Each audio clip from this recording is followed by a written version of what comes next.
I thought, oh, I'm having a quiz those.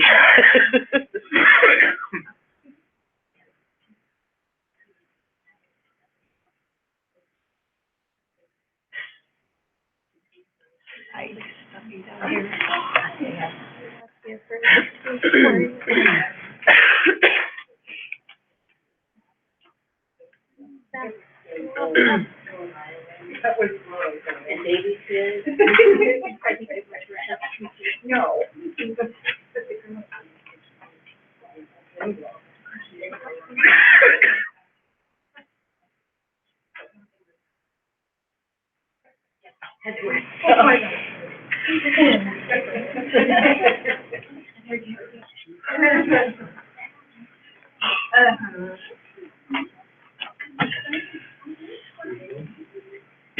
You already have one. Okay, perfect.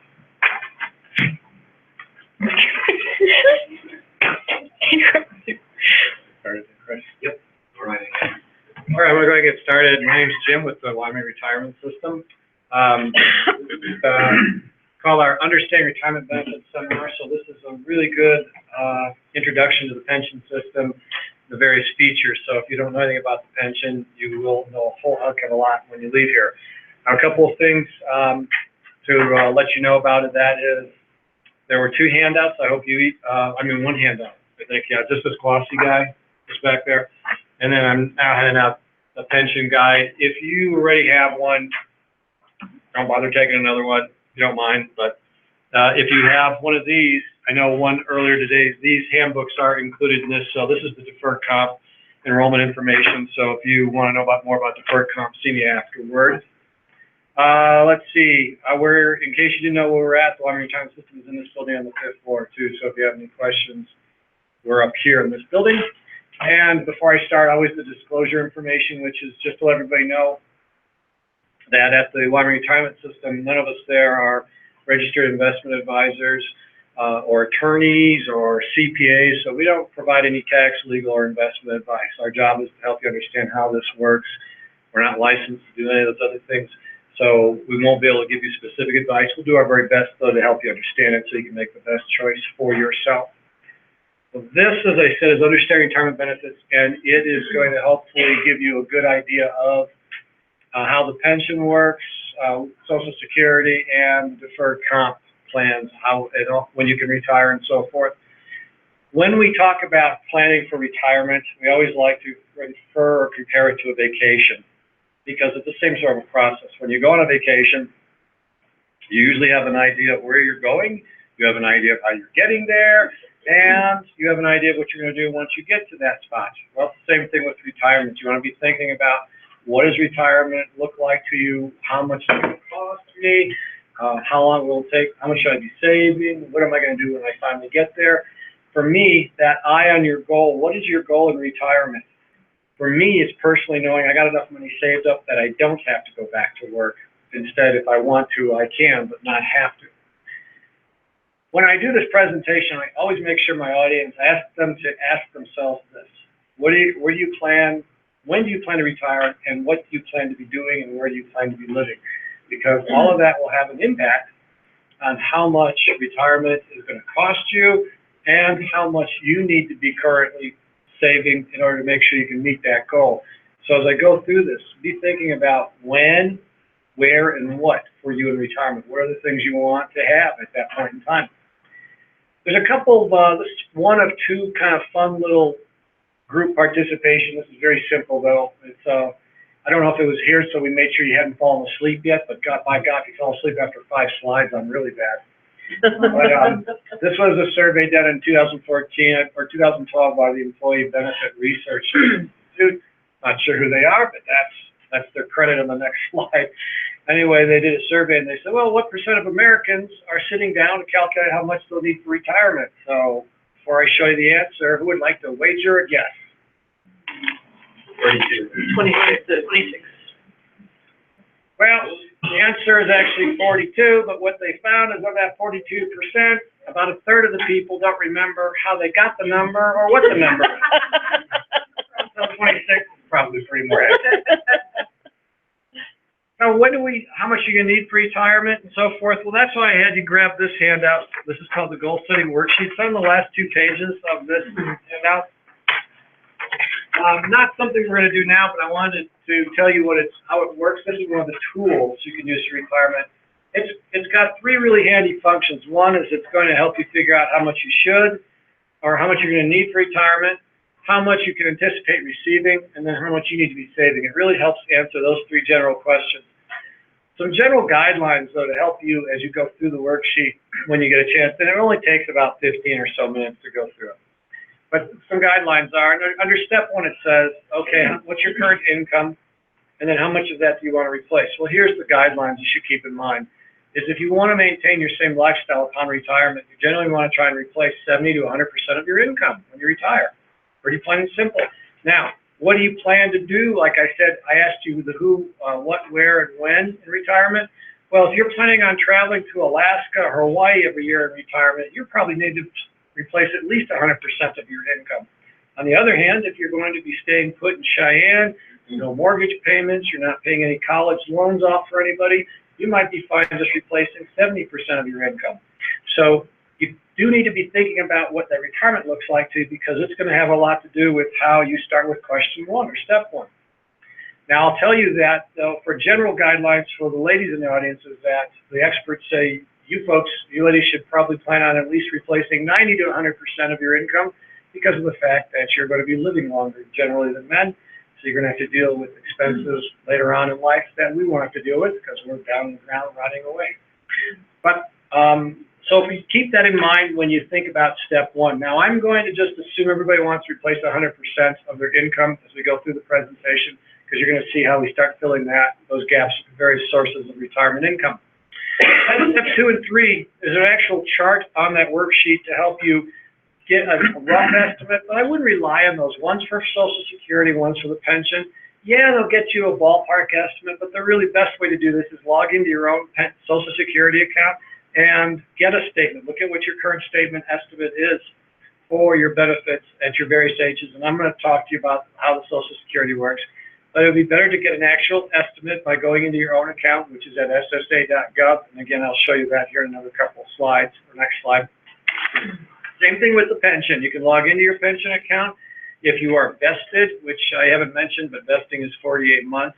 But if you're vested in the pension, you can log into your own account and actually have the system, the pension account can calculate a benefit for you based on your anticipated retirement date. So now you have some actual numbers to work with, and they're going to be a little more accurate than the estimates on this worksheet.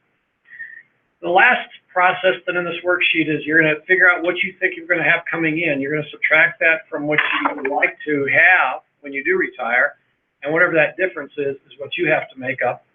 And what the last couple of steps of the worksheet help you figure out is how much you need to be saving over the next 10 years to help meet that gap based on, it gives you some various scenarios and rates of return. So it's a good way to help you figure out if you're saving enough on your own.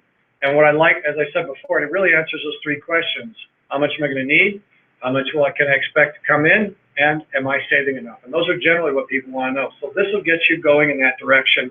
It's something that we recommend you probably do this a couple of times. You know, do it every couple of years, check, do the goal setting worksheet and see if you're still on course. Is everything still heading in the direction that you want it to be heading? So here's where we're going to talk about the 3 different sources of retirement income: Social Security, pension, and personal accounts. So I'll cover mostly the deferred comp. Social Security, there's their website, ssa.gov. You can go there and you actually, if you've never done this before, there's a spot where you can create an account. Yeah, you got to go through a couple different steps for security reasons. I know they do ask you questions like, did you ever own and it lists like 6 cars? You know, I remember when I first did this, and I had cars I'd owned like when I was in my teens, and I was trying to rack my brain like, yeah, I think I owned that car, or have you ever had a loan at this bank? I mean, so they're pretty careful in screening you to make sure you are who you say you are. But anyway, go to the Social Security site, create an account, and then you can see a statement anytime you want, because Social Security doesn't send out statements every year anymore. They only send them out every year once you turn 60, and prior to that, they only send them out every 5 years, beginning at when you're 25. So you won't see a statement if you're under 60 for 5 years, and that's kind of a long time, I think, to wait to be seeing how things are going with your Social Security account. How much now will Social Security provide for you in terms of retirement income? Well, it's based on a couple different factors, and the first one is at what age you take your benefit. The earliest you can take a Social Security benefit is going to be age 62. And what we're showing here on this slide is an example of 4 different income levels from 20,000 to 100,000. And the reason we're showing you that is that to illustrate that Social Security benefits actually replace less the more you earn. Social Security was designed to help those that didn't make as much. So we're going to zero in, though, on the $50,000 line or row. And what I'm going to say is that Social Security also, when they calculate your benefit, when you eventually submit your Social Security request, Social Security goes back and determines finds your highest 35 years when they calculate your benefit. So when I'm pointing at 50,000 on here, I'm assuming about $50,000 in terms of average over 35 years, and you might think, well, that's crazy. I didn't make 50,000 for 35 years. Well, what's nice is that Social Security does some indexing for the various years based on what inflation was doing. So especially in the 70s when inflation was very high, the indexing rate is extremely high. And so what that means is you might actually, if you have history back in the 70s, your salary from the 70s might actually be worth more than your current salary. I know some of mine is because inflation was very high during that time. So because of that indexing, though, after they add that in, it's quite possible that, yes, you might actually have $40,000 or $50,000 of average salary over that time. So it's not an unrealistic figure. But the key is that Social Security does go back 35 years when they calculate your benefit. So the downside is that if you get ready to start drawing your Social Security benefit and you don't have 35 years, Social Security throws in zeros until they get to 35, and then they're going to average that in. So it's important to know, it's important to look at your Social Security statement, or not just to see what your benefit is currently projected at, but to make sure they're showing all of your salary history, because you will see all of your salary history from ever since you started putting into Social Security. So every year and how much you earn. So it's kind of nice to look at that and say, yeah, there's 1 year I'd like to get rid of because I'm earning more here. So each year you keep working, a higher year replaces a lower year, hopefully.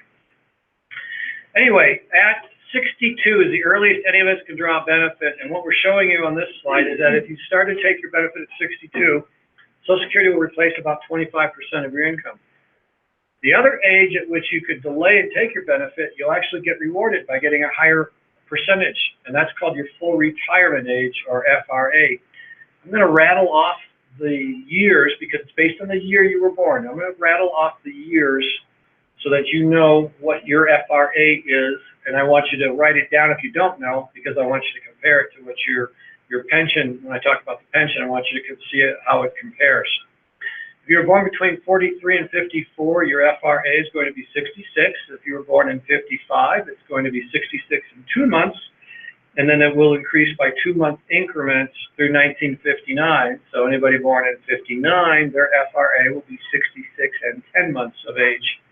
And finally, if you were born 1960 or later, your FRA is going to be 67.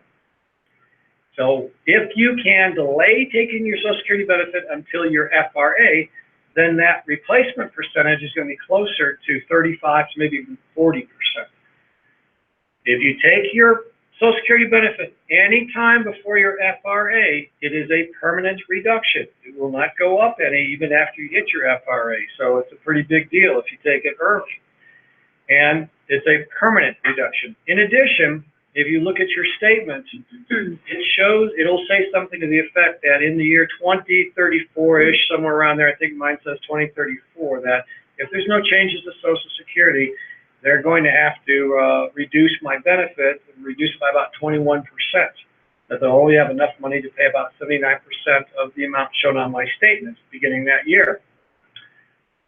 That means if you decide to take your Social Security benefit early at 62, when you're replacing about 25% of your income, if there's a reduction in the benefits, you're only going to be getting about 79% of that 25%. Versus if you had delayed taking it at your FRA, when you're getting 35 to maybe 40%, at least you're getting 79% of that higher amount. So think about it carefully, depending on when you want to take it. And also keep in mind, well, I'm going to tell you what the experts advise right now is whether to take it at 62 or wait till your FRA is generally based on your expected longevity, your current health, and if you need the money. So if longevity is an issue in your family, if you don't expect to live beyond your mid-70s and you need the money, the experts generally say take it at 62. If, on the other hand, you think you might live to your late 70s and beyond, and you don't need the money, then delay taking it because you'll make more money over the long haul. Of course, it's all a crapshoot because it's based on how long you live, and there's no way to predict that unless there's an expiration notice on the back of your label somewhere and something you're wearing. So that's there's so many ifs in retirement planning. We can't tell you everything because we certainly don't know how long you're going to live. So there's a lot of assumptions one makes when they do talk about retirement planning. So again, the experts, I would say ask yourself how long you think you might live based on family history, and then use that to maybe guide you. If you need the money, take it at 62. If you can delay taking it, you'll make a little bit more. So that's Social Security in a nutshell. A few other minor little things is remember this. If you benefit prior to your RA and you're still working, if you work above a certain dollar amount, Social Security might reduce your benefit. Well, that certain dollar amount for 2017 is $16,920. An individual who's taking Social Security prior to their FRA and they're still working on the side, for every $2 they earn above that $16,920, their Social Security benefits reduced by $1. So there's another little zinger in there. If you take your Social Security benefit early, it could be affected by you still working. It's a permanent reduction. Now, once you attain your full retirement age, you can earn as much as you want. No reduction whatsoever. So there's some things to keep in mind. I think I'll throw out this one last thing because I didn't mention to those of you that were here the first time, but this is little things I like to throw out about Social Security, and that's this, is that when you are drawing your Social Security benefit, if you're married, one of you dies, the surviving spouse is only entitled to one Social Security benefit. They get to keep the higher of the two, either the deceased spouse or their own. Well, if your deceased spouse decided to take their benefit early at 62 when they're getting that reduced benefit, and they pass away first, that then leaves the surviving spouse with the choice between what that deceased spouse was receiving or what the living spouse could choose from. So you only get the two. What I'm saying is that if you can delay your benefit when you pass away, that'll be a higher amount for your surviving spouse to take advantage of. Now, of course, you as the deceased spouse don't give a rat's patoon because you're dead. But you do leave your spouse, your surviving spouse, with a lesser amount to choose from. So it might be something worthwhile to consider is that if you think your spouse is going to outlive you and you're worried about them making ends meet, if you can delay taking your benefit, you give them a higher survivor benefit to choose from upon your passing. So that's Social Security. I'm going to talk about the pension. Any questions on anything so far? You changed it to Bloody Marys now. No, variety is by It is. Yes. You had to be here for the first session. Okay, pension. So the pension is much like Social Security, and that's a lifetime benefit once you meet all the qualifying factors, which I'll cover. But here are some of the features. First of all, it's a automatic participation, meaning you don't have to do anything. You are already enrolled in the plan when you started your position with your agency. It's a growing benefit because the longer you work, the more you'll get as a benefit upon your retiring. So it never caps, it just keeps going up for every year you were working. It is a lifetime benefit, just like Social Security, so you can never outlive it. Beneficiary payment simply means that right now while you're alive, every time you get paid, you do make a contribution to your pension account. So if you should pass away before you retire, you want to log into your pension account and see who you have designated as a beneficiary, because that person would be who could choose between either taking your balance, whatever you have in your account, or they could wait till they get to their retirement age for the plan that you were in, and they could get a lifetime benefit. The key being is that the money you're putting into the pension doesn't get lost. You get to name somebody to receive that money. So it's very important. You should log into your pension account and to see who your current beneficiary is. And I want to just make sure this makes sense to you. This is quite, some people get confused by this, is while you're working, you have a beneficiary who would be eligible to receive your pension account if you pass away before retirement. If you've not passed away yet and you're getting ready to retire, then you're going to fill out a pension application and you're now going to select a beneficiary again. It's not like an automatic thing. I think people think that because they have a beneficiary in the system, that automatically everything's done. I don't have to file any paperwork. No, when you get ready to retire, you fill out a pension app and you're going to tell us who that beneficiary is for your pension plan. If you pass away, payment, depending on which option you choose, which I'm not going to be discussing in this seminar, but there are some options that continue paying to your spouse after you've passed away. So you have a beneficiary while you're working, and then when you retire, you fill out a pension app, and you can have another benefit. You can be the same person or somebody else or your boyfriend or your girlfriend or whatever, or me. Anyway, disability provision would allow you, if you've been in the pension at least 10 years and you're not yet of the retirement age for that plan, if you're unable to do your job due to an injury of some sort, then you might be able to start drawing your pension benefit earlier. You wouldn't have to wait to the retirement age. Military makeup, sometimes people get deployed, so while they're gone, they're not in the system, so they're losing some built-up time, some credit. Well, if they get rehired back upon being coming back to the U.S. or whatever, they're between them and their employer, they can actually get caught up on that time while that individual was deployed, so they don't lose anything. And professional investing of assets just simply means the money that's in the pension is not going to be, or the benefit you receive will not be affected by how the market reacts. The Wyoming Retirement System is guaranteeing your pension benefit. We're in charge of investing those funds. So what you don't have to worry about is when the market goes way up or way down, you're not going to be affected by it because your pension benefit is not based upon market returns. It's based on your years of service and your average salary. So we're guaranteeing you're going to get a benefit. You don't have to worry what the market's doing. We're guaranteeing that. We're taking care of the management and investing part. The pension plan that you're in is called the Public Employee Pension Plan. It's the largest plan.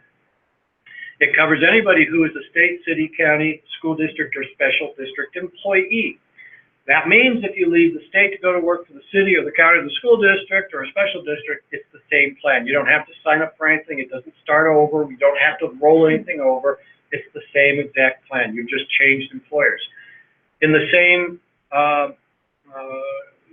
and vice versa, if you came from the county or the city or the school district or the special district, you're in the same plan. You don't have to do anything. Nothing, you didn't start over again. It just carries over from where you left off from your previous position. Redeposit option, the second bullet point, that is in regards to, again, your pension account balance that I was talking about in the last slide. Sometimes folks have been in the pension for a while and something happens where they end up moving out of state or they just get out of the system. They go to work for a private employer. And what they'll do is they'll just withdraw their money that they put into the pension, which they can do if they want, thinking they'll never come back into the pension. And then lo and behold, 20 years later, they're back in the system. And because they've withdrawn their money, they got to start at scratch. They got to start at zero, square one. Well, we actually allow them up to 10 years after they've been rehired to redeposit the money that they withdrew when they left the first time. They have to redeposit what they withdrew and interest that the money would have earned if it stayed in the account and any taxes that were withheld. But by doing that, you then get to recapture that time you lost by taking the money out. Service purchase is an option where you can buy years into the pension. There's a service purchase calculator on the Wyoming Retirement homepage, and it's a very easy calculator. It's under the pension plans tab, and it's called service purchase. What you're doing is you're buying actual years that you've not worked. Now, your pension benefit is based on a formula that takes into account how many years you've worked. Well, let's say you've worked 20, but you buy 5 before you retire. So when we go to calculate your benefit, we will assume you worked 25 years. Now, you're all probably wondering, I wonder what that costs. I don't know what it costs because it's based on your age, your gender, your years of service, and your salary. So it's not a set amount, it's not a set percentage.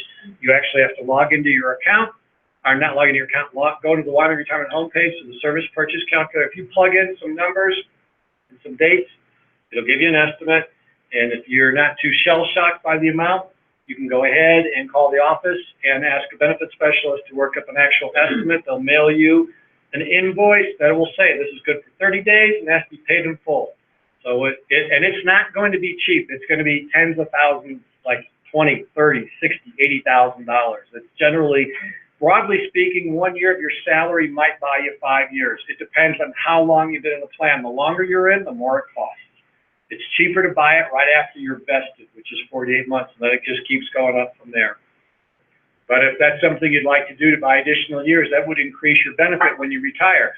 The downside is it'll take you about 12 years, though, to get that money back in terms of increased benefit. So you're gambling, you live, 10 or 12 years into retirement to recuperate the money that you spent to buy that extra amount you're now receiving. How does the pension work? I kind of mentioned this bucket, but here's how it works. It's a shared contribution plan. That means every month you get paid, you're required, everybody who's in the public employee system must put 8.25% of their salary into their pension account. As state employees, the state's actually paying most of that 8.25% though for us. We actually are only paying 2.305% of that 8.25%. The state's picking up the remainder and depositing it all into our personal account. So that's what I talked about when I said if you pass away before you retired, that money that's in that bucket, that's who would go to whoever is currently listed as your beneficiary on your pension account. The state then must also put 8.37% of our salaries into this pension reservoir. That is not your money. That's an employer's requirement to put into there. So you have no say on any of that money in there. That you don't get to give any of that to anybody. The reason there's a reservoir, though, is because upon retirement, we'll start paying you your pension benefits from the amount in your bucket. And then when that has been paid back out to you, which it will after about 3 to 5 years of you receiving benefits, once your bucket is empty, then we start paying you from the reservoir. So the money in the reservoir is a requirement by the employer. That's the employer's contribution. The money in your bucket is yours. Even though the state's paying most of that 8.25%, that still counts as yours. And that was the good news. The bad news is on July 1st, our contribution, the state says we're still going to be paying most of it, but the employees must now be responsible for 2.68% of that amount. So you might actually see your net pay drop a little bit because we're going to have to kick in a tad more of that 8.25% by us. Now the state will still pick up the difference, but they just can't pick up as much. And that's effective July 1st. That was planned several years ago. Vesting. The vesting is crucial for the pension because that is how long you have to be in a pension plan before you're even eligible. So there's always a vesting period and then a minimum age. Well, in the public employee pension plan, that's 48 months. Once you have got 48 months of service, you're in there. Now, how do you get a month of service? You have to work at least 86 hours in a month. Now, you don't get more than 2 months. So if you work 160 hours, no, that's not 2 months. The most you can get is 12 months in a calendar year. So you're not going to, even if you work two jobs, both in the Wyoming pension system, you're just getting 1 month for every month there is. Now your salary that'll help boost your salary when we go to calculate the benefit, but you only get 1 month regardless of how many hours you work, as long as it's 86 or more hours. If you work anything less than 86 hours, then you might get anything from a half to a quarter of a credit, but you have to accumulate 48 of those to be vested. So that's the first threshold you need to get vested. When can you retire then? It's now based on which tier you are in. So you get vested, and then there's a minimum age that one must get to before they can quit their job if they want to, and then start drawing that pension benefit. The tier 1 is for those individuals that were hired before September 1st, 2012. So by show of hands, can I see who that would be in the room? You were hired before September 1st, 2012. Okay, most of you. So you're in tier 1. So tier 1 means you can retire when you're age 60 or or you've met the rule of 85. And rule of 85 applies to everybody, including tier 2, and I'll cover that when I get to tier 2. The other part that on tier 1 is that your pension benefit is based on something called your highest average salary. Your highest average salary is calculated by finding your highest 36 consecutive months of salary while you were in the pension system. So when you retire, we'll find your highest 36 months, and we'll divide that by 3 to get an average, and then your pension benefit is going to replace a portion of that amount, and the portion it replaces is based on how many years of service you have. So you can retire early, like the 4th bullet point says, and the earliest you can retire is age 50 in tier 1, but if you've not met the rule of 85, what will happen is your pension benefit will be substantially reduced. It will be reduced by 5% per year that you're receiving a benefit prior to that is, we're still going to pay you for the rest of your life. You just want to start receiving the benefits 10 years early. In this example, age 50. So you don't want to start getting them at 60. You want to start at 50. So we have to spread the payments out over a longer period of time. So that's the only reason. You're still getting the same amount of money, assuming you live the same exact point in time, but you started receiving payments 10 years earlier. That's all. And how's tier 1 calculated? How the benefit? This was shown in the first session, but what happens is in tier 1, here's an example of somebody who's 62 with 17 years in the pension, tier 1. During the first 15 years while you're in tier 1, there's a replacement factor. So for every year you work, your pension benefits are replaced this percent. Well, that percent is 2.8%. So in tier 1, for the first 15 years, the replacement factor is 2.8% per year. In this example, then, we're going to multiply the 2.8 times 15 years, because this individual has 17 years. So on the 15, so through 15 years, it's 2.8%. That happens to be 30.88%. I'm sorry, 31.88%. I knew something didn't sound right to me early this morning, and now I remember what it was I said. Anyway, 31.88%. You then multiply that 31.88% times their highest average salary, and that gets you the first sum.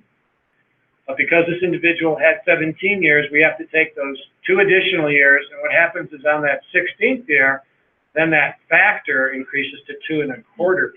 So we'll multiply 2.25 times 2 times the highest average salary, and that will then give them a second figure, add the 2 figures together, and that comes up with the annual income.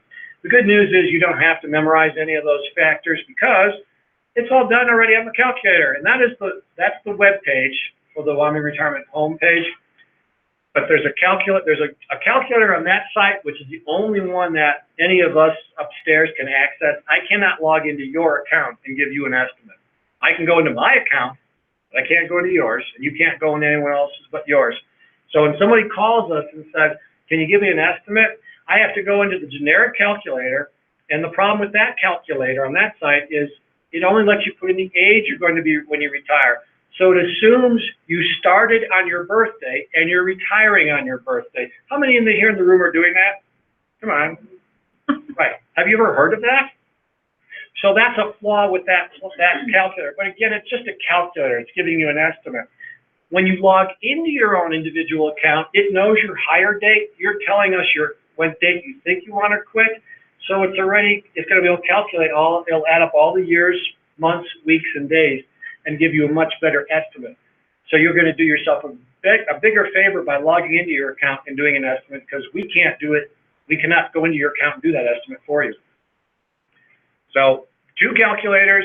If you're vested, you can log into your account and get an estimate. If you're not vested, then you can go into this calculator that I can go into, and it'll at least get you a ballpark. You'll get close. You'll start to get a feel for how much it'll be. And then once you get vested, you want to start running estimates on your own account. Now, tier 2. There's some of us in the room, including myself, that are in tier 2. So the retirement age for tier 2 is 65. And then the replacement factor is 2% a year. So it's a straight 2% is what the replacement is. It doesn't go up, and it stays at 2. You still have to be vested. And like tier 1, another way to draw your pension benefit prior to those retirement ages is if you meet the rule of 85. And the rule of 85 states that when your age plus your years of service in the pension equal 85, you can retire at that time. So if you're 55 with 30 years in the pension, 55 and 30 equals 85. At the age of 55, then you could start drawing your pension benefit. You won't be penalized. So you have two ways to retire. You either get to the minimum age, or you can hit the rule of 85 first. Now let's step back for a second and talk about Social Security. Before I do, one last thing. Highest average salary, sorry, I forgot to mention, on Tier 2 is 60 months, not 36. That means, very important, is that let's say you're in Tier 2 and you quit after 48 months after you enlisted, move out of state or whatever the case may be, you are eligible for a benefit once you attain the age of 65. But if we only have 48 months of salary history for you, when we go to calculate your benefit, we're going to throw a 0 in, just like Social Security would when we calculate your highest average salary. So if you're in Tier 2, my advice is try to work 5 years before you move on. Now let's go back to Social Security for a second and see if I can remember the thought that that train of thought that I was on. And I think it was this, is that keeping the retirement ages. Remember, for Social Security, I hope you wrote down your FRA. Remember, I said 62, and then I said something between 66 and 67. The pension is 60 and 65. So the numbers don't match up, do they? So what if you're getting ready to retire? Maybe you're going to be one of those lucky folks and use the rule of 85 to retire on. Maybe you're going to hit a rule of 85 at, say, 58. You're going to have to wait at least 4 years before you're 62. You got to wait 4 years before you can start that Social Security benefit. So just be thinking about that as like, wait a minute, Social Security and the pension, they don't line up the same way. They have different ages and different points. So you want to be thinking about that strategy now so that you don't end up finding yourself going, wait a minute, I don't have enough money to retire on. That's why doing the goal setting worksheet, this glossy handout, will give you an idea. Could you possibly have a gap like we're showing on this slide? This is somebody who would like to replace about 82% of their salary, so that would be $36,000. And this was the same person that we were just using these previous slides on. So they're going to retire at 62, so they're going to take a permanent hit on their Social Security, so they're going to get the lesser amount.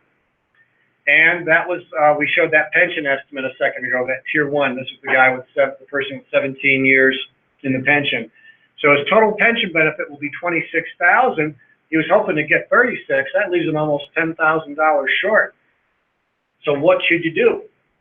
Well, there's a lot of different things you can do, but the key would be is if you do the worksheet, maybe you can find out if you're headed to that path. If you are, then this is the time to make some course changes so that you don't find yourself having been retired and go, I got to go back to work because I didn't plan properly. That's why we do these seminars, is to help you understand how the different plans work and what you can anticipate receiving from them. Now, let's say on the other hand, you've done the goal setting worksheet and you've determined you only need to replace maybe 70% of your income. And all the estimates you've done have shown you're going to be fine. Maybe you're going to replace 80% of your income and you think you only need 70% of it. Well, don't forget the big I word, inflation, because there are two things that you still have to deal with when you're retired. One is taxes. You got to pay taxes on your retirement income just like when you're working. And the second one is your expenses are not fixed when you're retired. You don't suddenly go into Disney World when you're retired. There is no happy place. You still owe taxes. You're still dealing with all the things you're dealing with now. So here was the second fun quiz we have during the seminar. This was a glance back at what things used to cost back in '75, just to give us some reflection on, holy cow, look how much they cost today. So before I reveal them one at a time, I'd love to hear you shout out your best guess, and I'll reveal them one at a time. So back in '75, for those of us who are alive, which includes me, what do you think it cost to mail something back then? 25 cents. 23. Too high. Too high. 10 cents. I sadly remember, I think 5 or 6 cents, so that's how old I am. How about a gallon of regular gas? And like I love to say, is there is no such thing as regular gas. It's unleaded gas, but what I learned to drive was called regular gas. 49. 49. 57. Now 75, someone pointed this out the other day. Remember the 70s, gas lines? That was kind of when we were starting to have gas.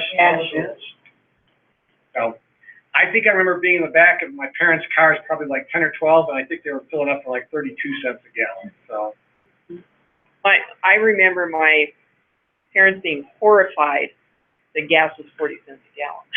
I remember being horrified when it was working then. And guess what? It ain't gonna stay at $2.18 or whatever it is today. 10 years from now, we know. I'm surprised it never got to $5 a gallon. I thought it would a long time ago. So I'm grateful I was wrong on that prediction. What do you think about a dozen eggs?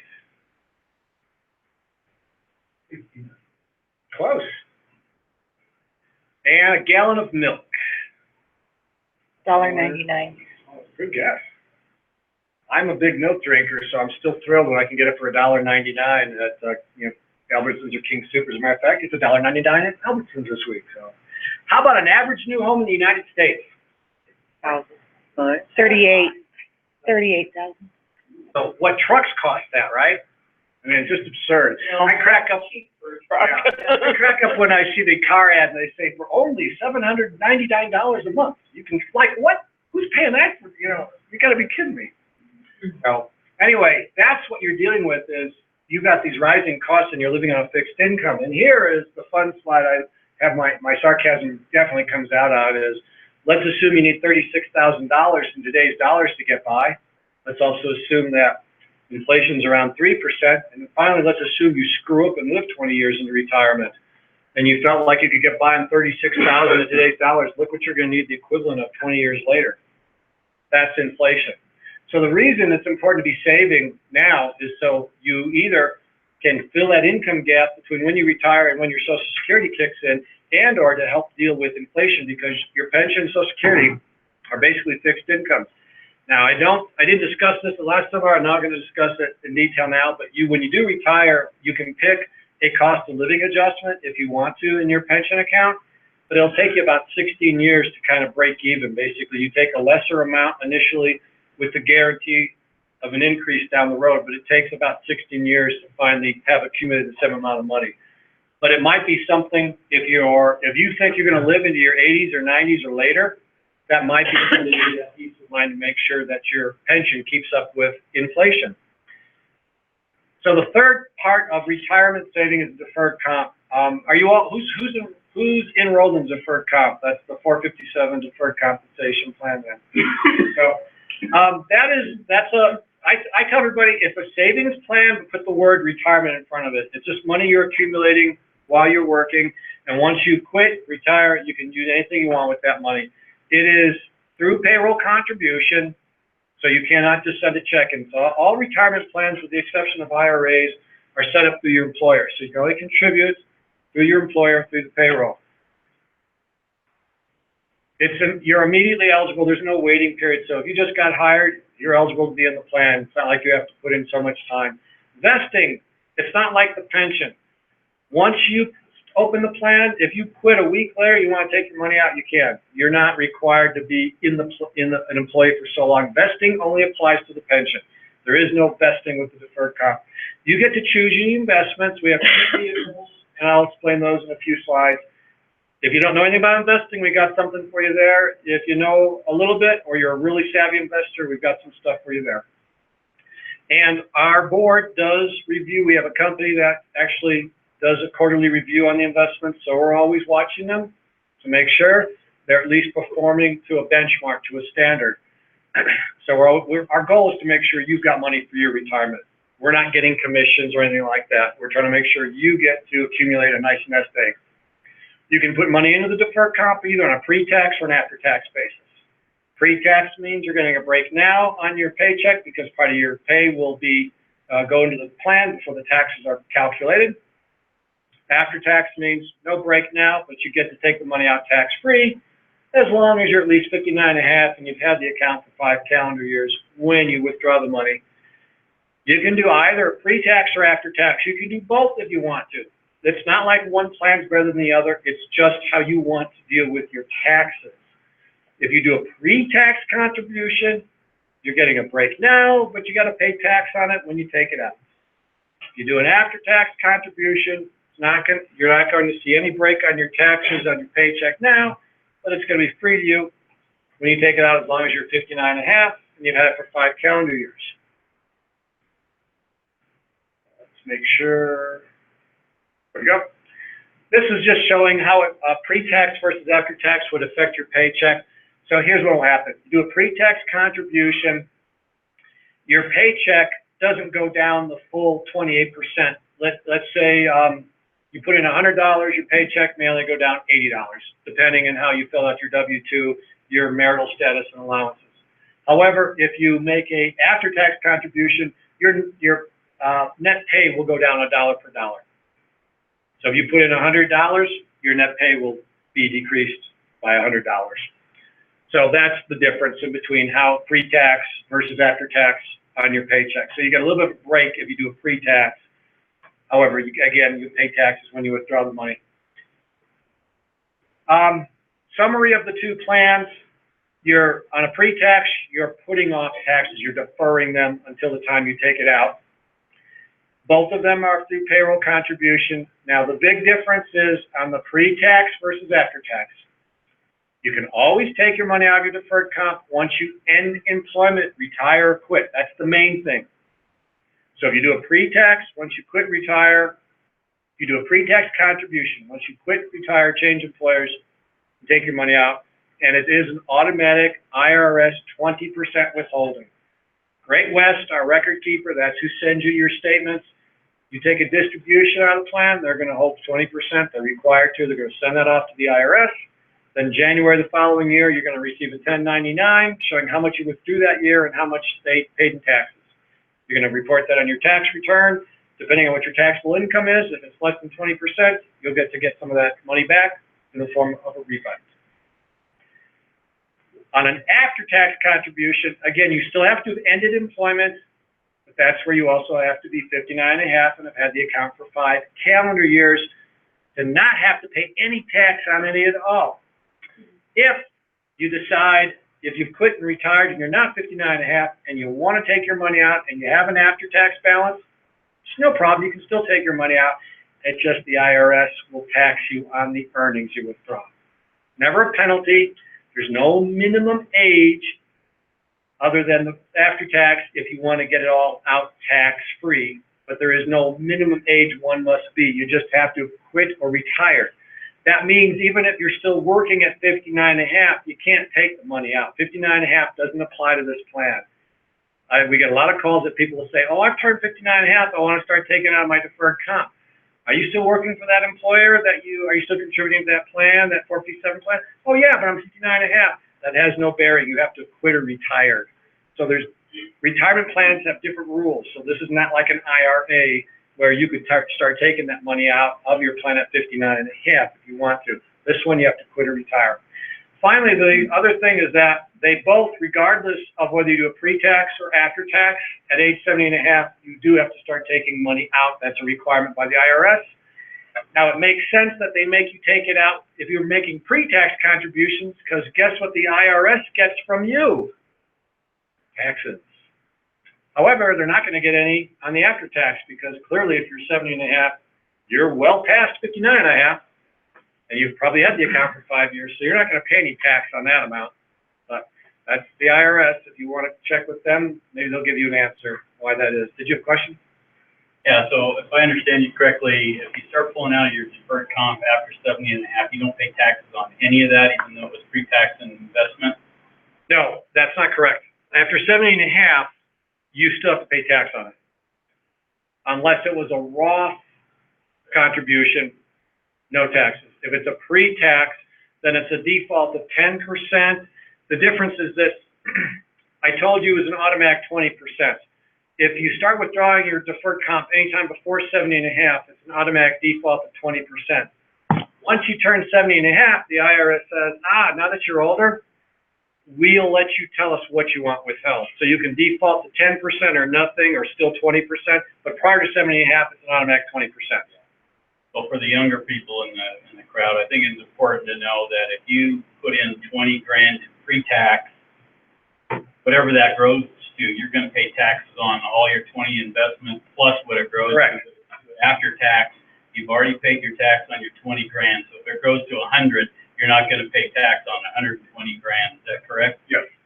So I would, being an old timer and done pre-tax my entire life, I would encourage people to do after-tax investments if they're young. Now, that's his advice or his encouragement, not mine. I'm just gonna say, and that's fine, I'm saying that jokingly. People often ask me which one is better. It's not which one's better. It's what you perceive your tax situation will be when you retire. If you think you'll be earning more when you're retired, or you think tax rates will be higher when you're retired, then you might want to do a Roth contribution, because you want to just pay the taxes now and have it free to you later on when it may be more expensive. If you don't think you'll be earning as much when you retire, or you think the tax brackets will be the same now, or that you think they'll be the same in the future as they are today, I have no idea where you got that information from, but if that's your belief, then you might want to do a pre-tax. I'm going to tell you, the state contribution, you get $20 match. Theirs is always pre-tax. That amount's always pre-tax. You cannot control that. I tell folks, why not do a little bit of both? Because that way, when you get ready to retire, you can pull from whatever bucket. You can tell which bucket you want money to come from. So if you're not 59 and a half and you've retired and you had a pre-tax balance, you can pull from there. If you are 59 and a half, though, and the tax rates have gone up and you need money, you can pull it from the free bucket, the Roth bucket. If, on the other hand, the tax brackets have gone down or your income isn't as much, you can take it from the pre-tax bucket. If you have both buckets, you can choose. And so what you do is you take out the whole tax rate out of the scenario, because you don't care what the tax rates are if you have one of each bucket going. So that's, that would, if you're not sure, do both. If you absolutely want to do pre-tax, then do pre-tax. We can't tell you which is better. It's not one's better than the other. It's just a way of how to manage your taxes in retirement.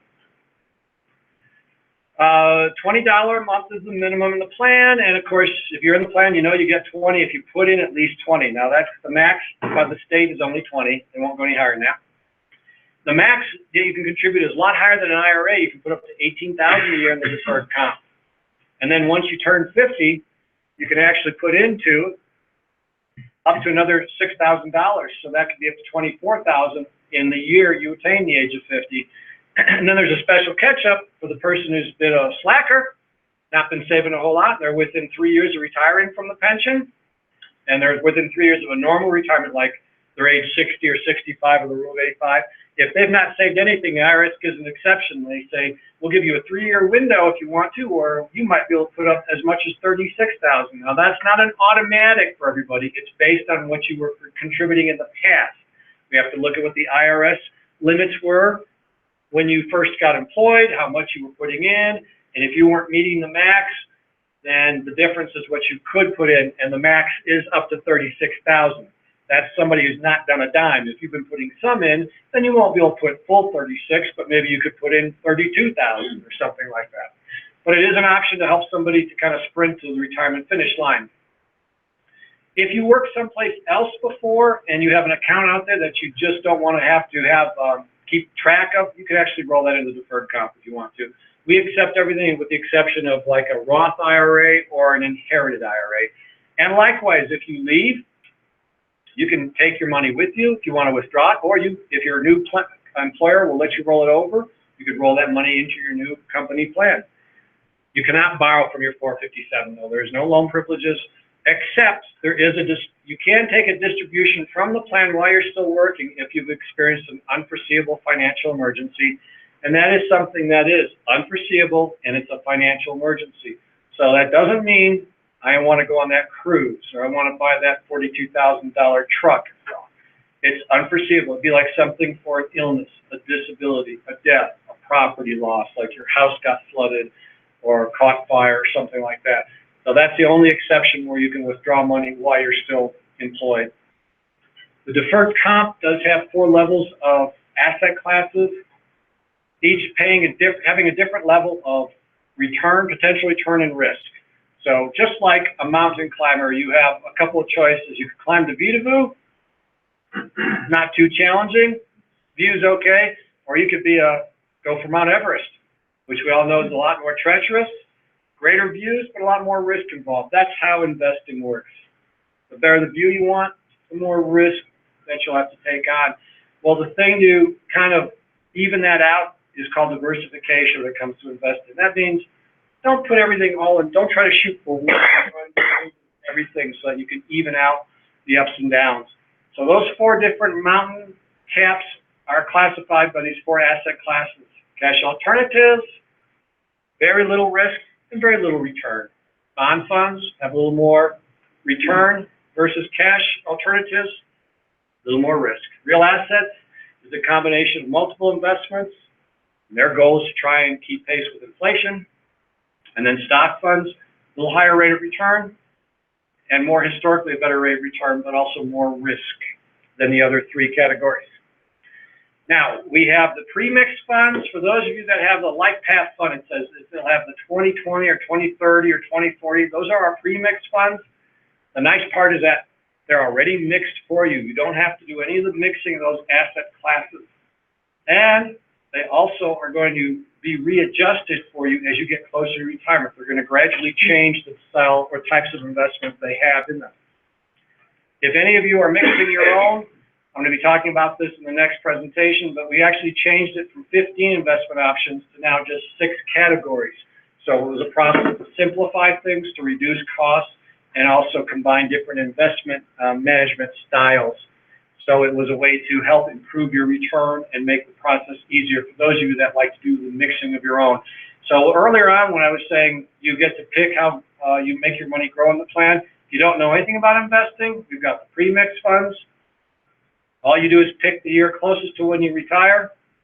If you think you know a little bit more about investing, then we have some for you in that category as well. In addition, we have a third category, but I won't go into that right now. That's for the next seminar. The Life Path funds are designed in terms of risk and return, depending on how far in the future it'll be before you retire. There's 10 funds. Starts with the retirement fund on the far left.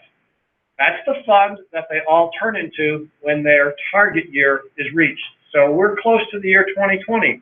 That fund is slowly turning into the retirement fund. In the year 2020, it'll no longer be a 2020 fund, but then we'll add a 2065 fund. So we're always adding a fund every 5 years because one's maturing. All of these funds have the same investments in them. They just have different percentages of the same investments.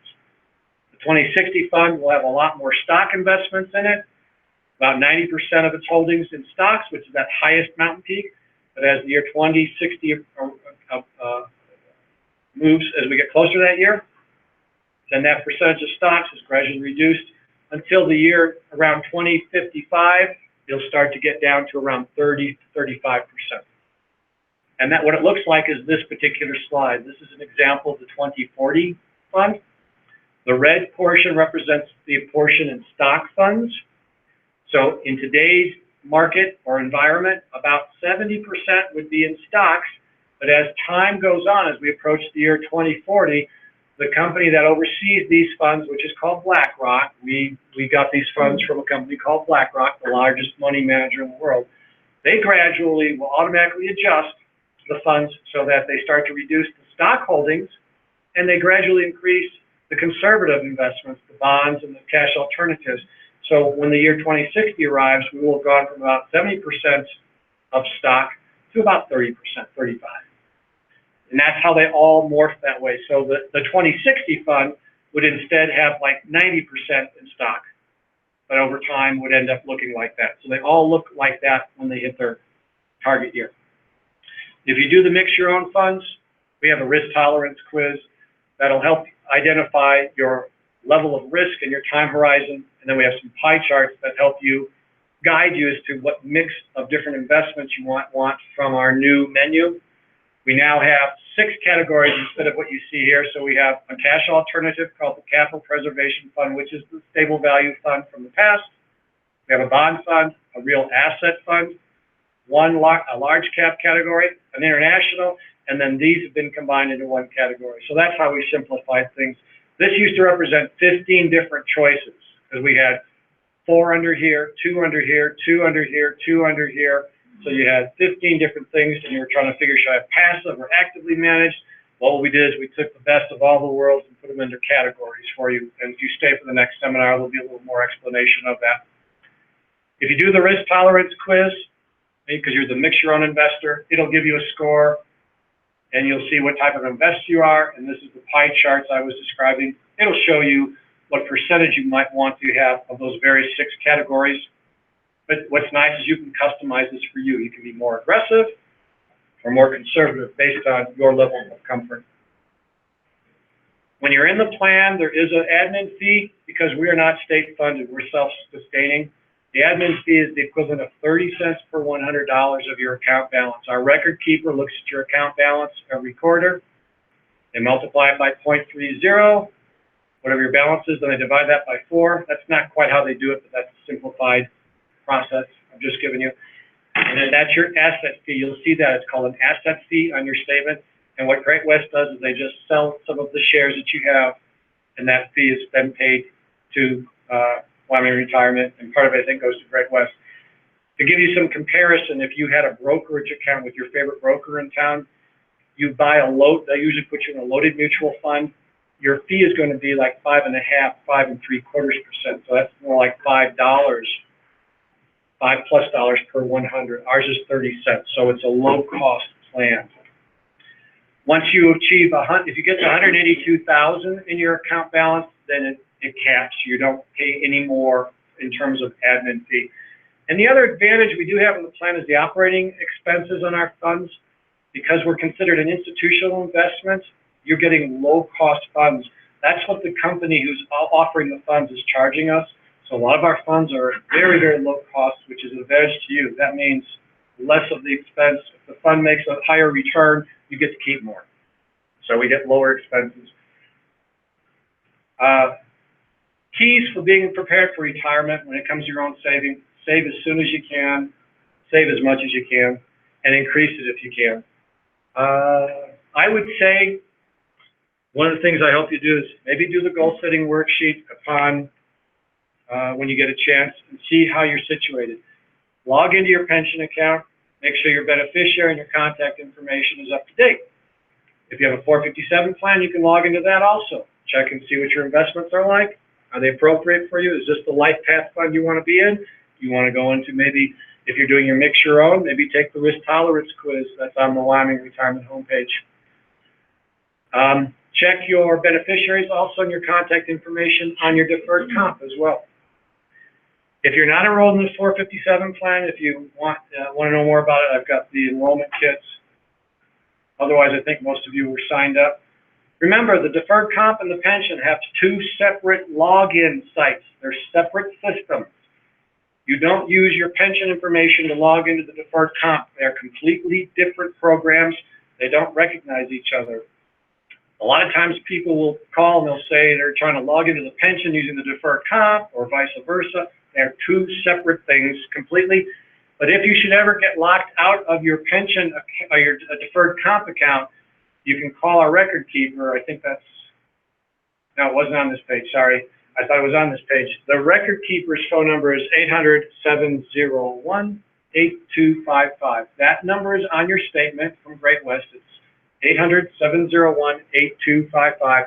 If you should get locked out, you're trying to log in online, your deferred comp, and you get locked out, you need to call them because it is not our site. It's actually theirs. Even though when you look in there, it says Wyoming Retirement System, they're a record keeper for like 25 other states. If we lived in Idaho, we'd say the Idaho Retirement System. So it's the same website for 26 states, but it's their website, it's not ours. So we can't go in and do anything in your account. We can view what you're viewing.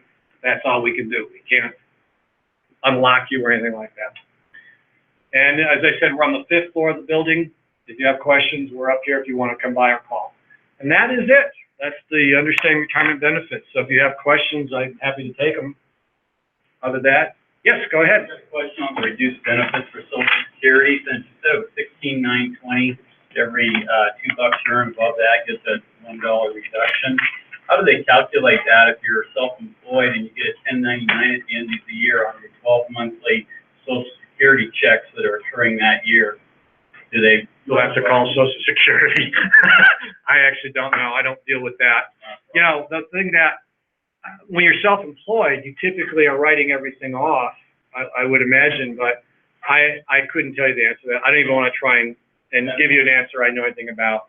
How about the redeposit? Who do you go to see to do the redeposit? Your HR group or the? No, you would call Wyoming Retirement. You want to see one of the benefits specialists upstairs because there's only a 10-year window from when you got rehired back to do that redeposit. So that was my first question to you. Are you past that? Then Yeah, it used to be 7, and we extended it to 10, but if you've been rehired more than 10 years, it's too late. So, yes. What's the minimum disbursement, for deferred comp after 70 and a half?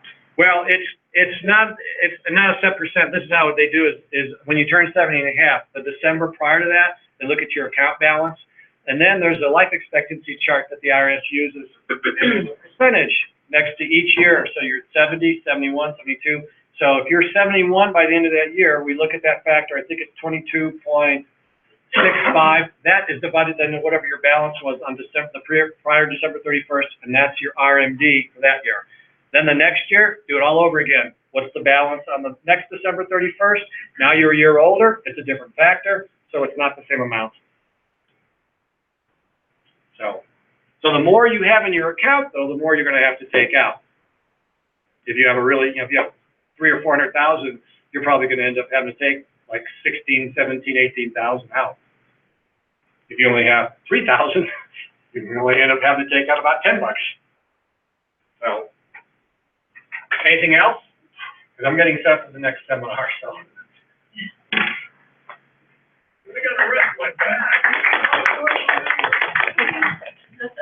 Thank you, Jim. Fascinating. The people that have been here for 2 seminars, you must love my voice.